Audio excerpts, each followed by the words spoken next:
All right, people, what is going on? Back with another video, and today we have a lot to talk about. It's been a very special day for Georgia Southern football. I mean, we had coach, our new coach, Clay Helton, come into Statesboro, give a press conference. He also did Hell Southern Live. I was just watching that, and I'm going to give you my thoughts, my opinions, and how I really feel about this entire situation. This is just long story short. This is a great time right now in the middle of so much that has gone on this season.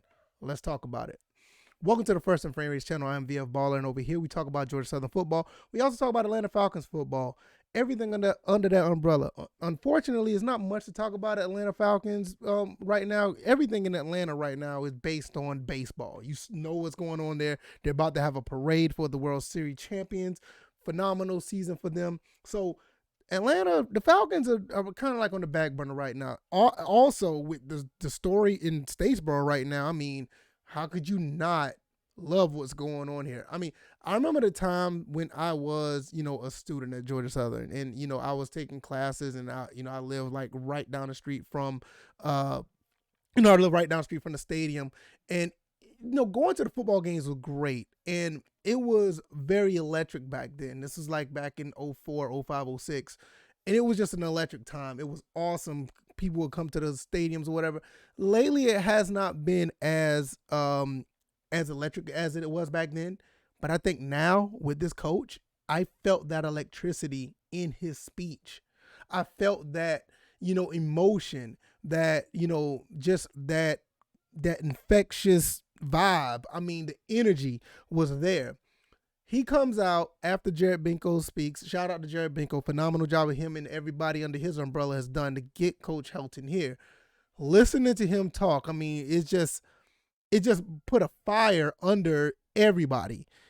Everybody that was listening was just impressed. Now I know this is just all talk. We got to see results, and I get it, but it has to start somewhere. Listening to him saying that, he's going to evaluate talent. He's not afraid to keep the playbook somewhat reminiscent of what we are doing now based on talent. Like he said, the option will still be there. It's like he basically said the right things. He embraced being at Georgia Southern, the history, the tradition. I was surprised how much he already knew. From him being in Gainesville, Florida, growing up and living and was born and raised there. He's a Southeastern guy, so, and you can hear it in his voice. He had that Southern twang to him. I knew he was from here, but you can really tell he's from here, this area, the Southeast. Learning a little bit about him as he was speaking, the things that he endured when he was at Memphis, the things he done when he was at USC. I mean, he was an interim coach at USC twice. He's been there for he said he was there for 10 or 12 years. Very loyal. It seemed like he very loyal and able to pay his dues. At Memphis, I didn't know that he drafted D'Angelo Williams. I'm not drafted, but recruited D'Angelo. D'Angelo Williams was a phenomenal running back for not only just Memphis, but he was phenomenal for the Carolina Panthers. So he has a very eye for talent all the way back then. Now I don't know the whole ins and outs of him actually recruiting D'Angelo, but he played a role in it. So he has an eye for talent. You see what the talent that he was recruiting at USC. I mean, listen, I love everything about today. Today was great. Listening to him on Hell Southern Live, he reiterated how much it meant for him to be at a team that high was at the high of the highs. Paraphrasing, that was the team that was at the high of the highs, and want to continue that legacy, want to continue to build off that. Also, all the other things that he said about walking across the field and understanding the history. I did not know that he knew a lot. Maybe it was a lot of stuff that he, was prepared to say. I mean, you want to say the right things. I don't know. I'm not going to get into the weeds with that. But for him to say the things he said just got the fan base and some people that are alumni just fired up. It's just this was a great day for Georgia Southern because there's a lot going on with college football in general, and with the transition from what we used to be, what we're doing now, and what's going to happen forward down the road is definitely an exciting time. And it is, at the end of the day, is a beautiful thing. I think that this is going to be, I think at the end of the day, it's just going to be a positive situation. I don't see where this coach, 26 years of experience, knowing what to do when it comes to recruiting, knowing what to do, how to run, run offenses, getting a staff around him that wants to win games. Done very well for himself in the Pac-12. Maybe not up to the USC standard, quote unquote, but for people like us down here in the Southeast that are Georgia Southern fans, this is a really big move for us.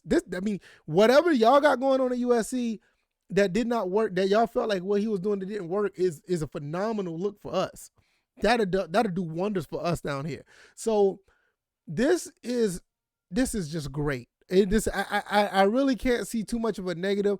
Maybe if you want to be a little cynical, you want to play devil's advocate, maybe he said some things that was a little bit too convenient as far as, oh, okay, he knows about this, he knows about this, he knows about this. Was it told for him to say that? That's what, the advocates could say. I mean, the devil's advocate could say. But for me, it just felt genuine. It felt real. It felt authentic. It felt like he had the real passion that's going to be here. And I don't think this is something that's just going to be, he's saying it just to say it. He has the pedigree behind him to really, back up what he says.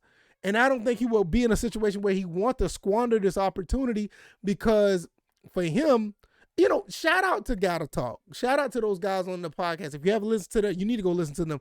Phenomenal work that they do on their podcast. They said for Helton, he can't squander this opportunity, because if he squandered this opportunity, he'll probably never get a job at a Power 5 school again. He'll be finished.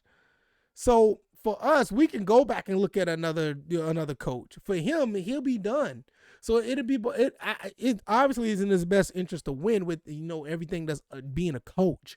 But for him to win at this level will catapult him to other endeavors, if that happens. Now, I'm going to get into that later on down the road. That may not be an issue, because there's a possibility that, and I've been saying this, with the Sun Belt and other Group of Fives, we could benefit from the evolution of college football. And I want you to keep that in the back of your mind for the next few seasons, because if there's a 12-team playoff,